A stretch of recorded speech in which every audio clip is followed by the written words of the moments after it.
Bienvenida, bienvenido, ¿cómo estás? Hoy quiero que hablemos sobre ansiedad. La ansiedad es un gran malestar de nuestra época y la realidad es que la globalización también ha hecho que estemos en permanente contacto con lo que sucede en todas las partes del mundo y todos esos episodios generan realmente un impacto importante en nuestro psiquismo, en nuestra forma de vincularnos, en nuestras emociones, ¿sí? Y esto, digamos, muchas veces lo que hace es o bien generar, ¿sí?, episodios o crisis ansiógenas, o bien en el caso de personas que ya tienen un trastorno diagnosticado de este tipo, incluso incrementar los síntomas que se están padeciendo. Me gustaría en este video que podamos hablar de algunas características que presenta la ansiedad y poder hablar en profundidad de cada uno de estos aspectos.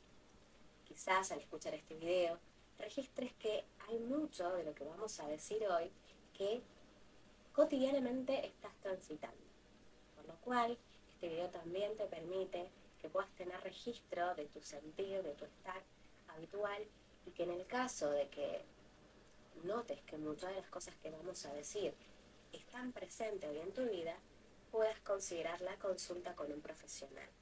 O sea que la ansiedad es algo que si no se trata a tiempo, con el correr del tiempo precisamente, se va haciendo mucho más difícil vivir, ¿sí? Y bueno, el estado de ansiedad comienza a afectar cada vez más áreas de la vida. Una de las primeras cosas que quiero que hablemos es la preocupación excesiva que aparece en las personas que sufren ansiedad. Esto es que están permanentemente pensando en situaciones que claramente no van a estar muchas veces en el plano de lo real, lo concreto, llevándose a cabo, pero que sí, en un plano imaginario, están transcurriendo en la mente de la persona. Es decir, la ansiedad se puede generar por una preocupación real o por una imaginaria. El punto es que uno está preocupado 24/7. Todo el tiempo la persona está pensando en esa situación, nunca se desenchufa. Si es un exceso de pensamientos rumiantes donde, bueno, y siempre estamos pensando en los peores escenarios. Imagínense el agotamiento mental que esto produce, cuando todo lo que estamos haciendo con nuestra mente es destinar nuestra atención en algo que no ha sucedido muchas veces o que puede llegar a suceder, pero quizás nunca lo haga, pero que yo me veo afectado en todos mis planos. Es decir, orgánicamente voy a responder cada vez que piense en esta situación como si realmente se estuviera desarrollando. Otra cuestión que se ve presente en la ansiedad es esa sensación de peligro inminente. Esto que decíamos recién de la preocupación va de la mano con que algo malo puede suceder. Y cuando decimos algo malo pueden ser de las más variadas situaciones. Esto de cuestiones económicas, en nuestro caso, bueno, yo vivo en Argentina, así que esto es moneda corriente, las corridas bancarias, que pueda suceder algo del orden de la inseguridad, ¿sí?, un robo, un asalto, que algo que tiene que ver con mis vínculos también, puede haber un conflicto en las relaciones interpersonales que mantengo, es decir, y que eso en mí afecta de una manera en la cual yo ya paso a tener la certeza, la convicción absoluta de que eso que estoy teniendo va a suceder. Entonces, toda mi biología se prepara para ese acontecimiento. Es por esto, van a ir viendo, bueno, acá abajo van a estar escritas todas estas características para que vean cuando voy hablando de ellas, porque realmente uno habla de características como si fueran compartimentos estancos, pero todas se dan, digamos, de manera unida y uno las va separando para poder plantear el cuadro, pero esto se da de manera absolutamente combinada. Decíamos esto de que la persona ante el inminente peligro se pone en estado de alerta, ¿sí? Este estado de alerta hace que yo, mientras esté en esta crisis, en esta activación de algo peligroso puede pasar, así que tengo que estar preparado, voy a activar mi sistema nervioso que me prepara para esto, para el ataque, para la vamos a denominar simpaticotonía, porque estoy en el shock, acaba de suceder algo, entonces estoy todo el tiempo alerta, ¿sí? Esto va a generar que no tenga, ¿sí?, ninguna intención de comer, que no tenga sueño, porque todo eso me reduciría la posibilidad de estar justamente en este estado de atención permanente a lo que puede suceder. Si yo me pongo a comer, eso que voy a comer va a requerir que haya toda una energía que se va a dirigir, ¿sí?, por los distintos órganos mientras el alimento va transitando por mi cuerpo para que se digiera. Entonces yo no puedo perder ni tiempo ni energía en algo que puede esperar. Yo puedo comer en otro momento. Esto no puede esperar. Esto de la sensación de peligro inminente. No puedo dormir, porque si yo duermo, ¿qué pasa mientras yo no tengo el control de la situación? Que en realidad no lo estoy teniendo. La persona cree tenerlo, pero realmente no es así. Esto que estamos hablando de los trastornos del apetito, ¿sí?, de no querer comer porque es inteligente no hacerlo ahora y en todo caso hacerlo más adelante, también puede verse en la versión contraria, es decir, piensen, este gasto energético, este estar pensando tanto en la situación, este estado de alerta, estar preparado, también insume un gran vaciamiento, este agotamiento del que hablamos, que requiere ser compensado. Entonces hay personas que en un estado de crisis, de ansiedad, comen vorazmente, ¿sí? Ni siquiera pueden sentir el sabor de los alimentos que están comiendo, porque el tema es ingerir y tratar de llenar ese vacío que siento por toda la exigencia que estoy atravesando. También decíamos esto de los trastornos del sueño, ¿sí?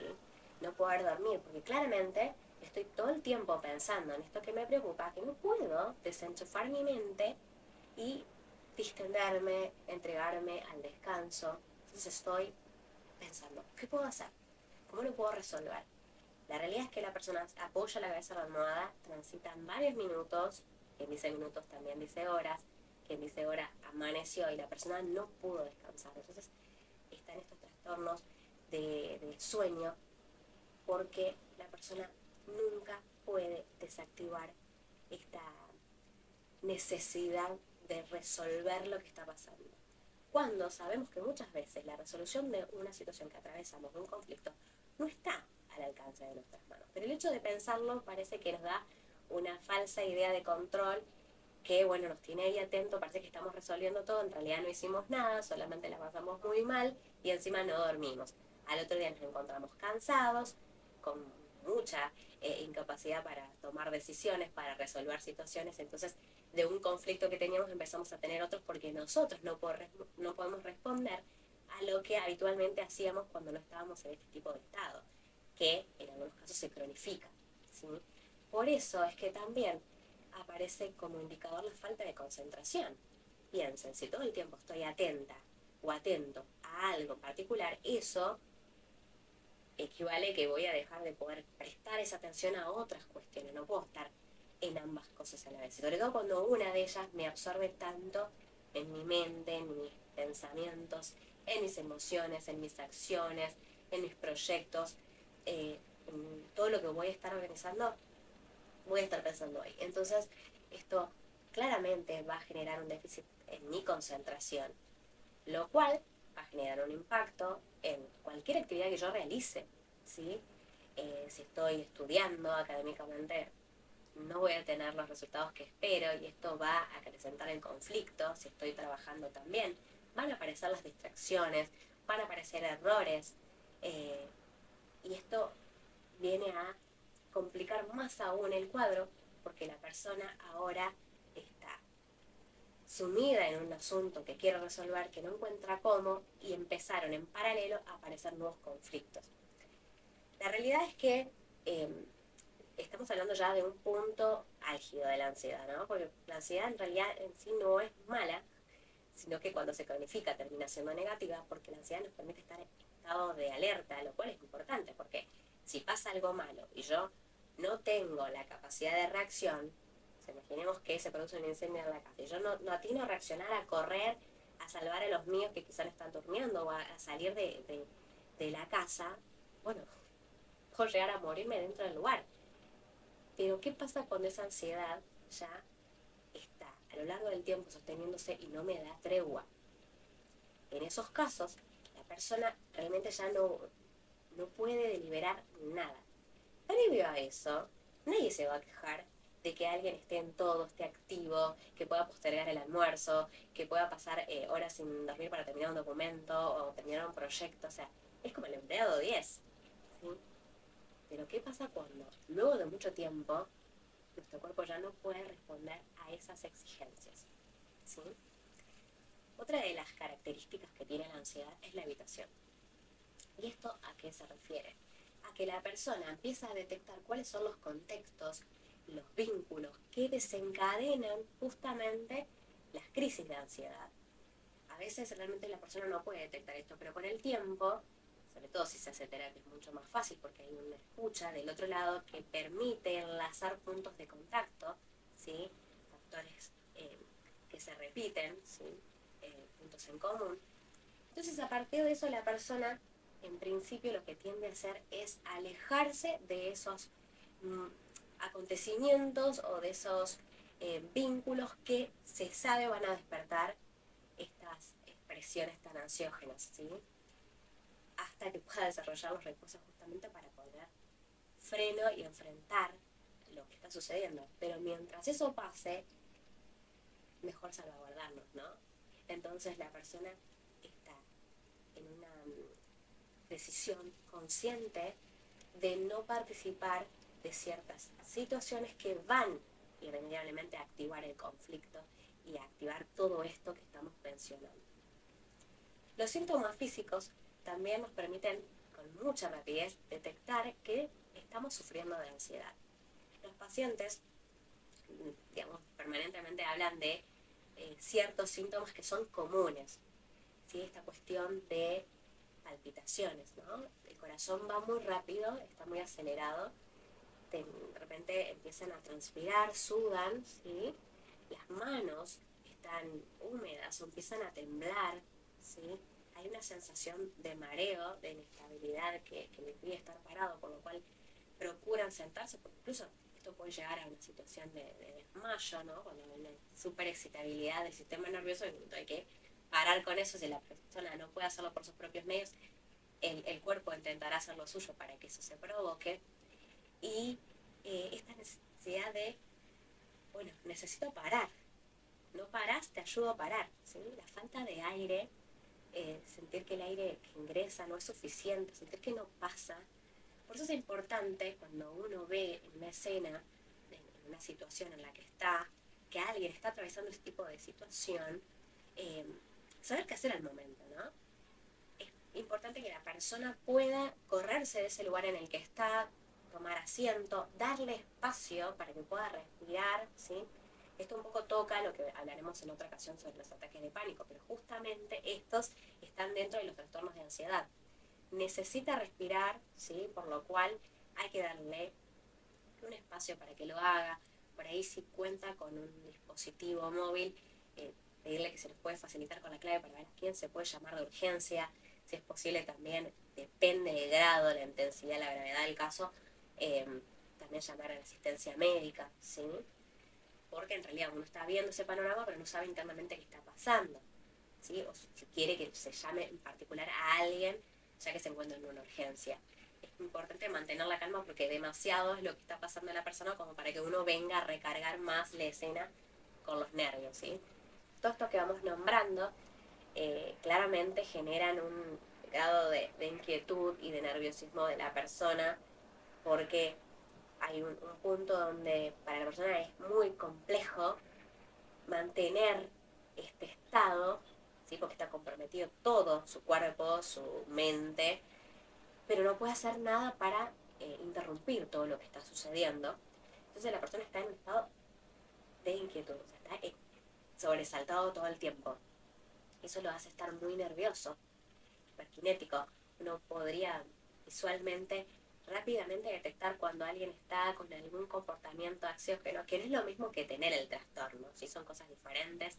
Esto requiere de un diagnóstico que no se hace de un momento a otro, sino que requiere entrevistas y hecho por un profesional justamente que esté capacitado para detectar. Y en esto me detengo porque en un momento donde se ha socializado o popularizado algunos términos que son propios de la medicina, propios de la psicología, la gente los utiliza de una manera sumamente liviana, sin poder dimensionar el impacto que tiene estigmatizar, rotular al otro con lo que es un diagnóstico médico, un diagnóstico psicológico. Entonces se escuchan estas cuestiones como, oh, sos un depresivo, sos un bipolar, y cosas que uno dice, por favor, o sea, es muy difícil para un profesional dar ese diagnóstico y para el paciente recibirlo como para que la gente de buenas a primeras esté diciendo de forma tan ligera algo que es tan delicado, ¿sí? Además, un diagnóstico es algo que habla de un momento determinado de la persona, lo cual no es un diagnóstico para siempre, puede ir también variando, y esto es importante que se diga. Como les fui mencionando, con todos estos síntomas, la persona claramente tranquila no está, está irritable, esto le hace estar enojado. Y hablábamos de esto, ¿no? Cómo una situación puede generar nuevas situaciones a partir del estado en el cual la persona se encuentra todo el día y toda la noche. Por lo cual es muy difícil para una persona salir sola adelante si no tiene un equipo, no tiene un profesional que la acompañe. Porque también para su círculo familiar es difícil, ¿sí? Eh, poder acompañarlo, sobre todo cuando uno no sabe cómo hacerlo, ¿sí? Porque el tiempo transcurre, la situación no mejora, hay personas que se niegan a pedir ayuda, creen que pueden resolverlo sola, entonces el cuadro se va agudizando. Por eso sigo insistiendo en que si no estás pasando un buen momento o algo de lo que escuchaste en este video te hizo ruido, lo sentís, digamos, presente en tu vida cotidiana, no dudes en consultar, ¿sí? Porque si bien es algo que cuando es vivido realmente es muy angustiante, muy movilizante, tiene solución, ¿sí? Además de que hay muchísimos profesionales que nos capacitamos para acompañar a las personas que transitan este tipo de trastornos, también hay muchísimas revoluciones en lo que tiene que ver con la industria farmacéutica que colabora, porque siempre es importante el trabajo interdisciplinario. Hay casos que requieren de psicotrópicos, porque está demasiado desestabilizado el sujeto, entonces entre el trabajo que pueda hacer el psiquiatra, el psicólogo, el médico clínico, y dependiendo también de otras cuestiones, porque, por ejemplo, si la persona está con un trastorno del apetito tan significativo y de repente viene hace mucho tiempo viviéndolo, puede ser que padezca anorexia nerviosa, sería importante también la consulta con un nutricionista.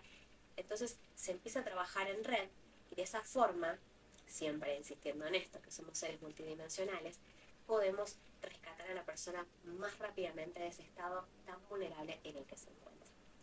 Espero que todo esto que fuiste escuchando hoy te haya servido, porque si no estás pasando por una situación de la que fuimos desarrollando, probablemente conozcas a alguien y esto también te habilite a acompañar a esa persona o a aconsejarla a que pueda dar un paso que le lleve a tener una calidad de vida mejor. Te mando un abrazo y nos vemos en el próximo video.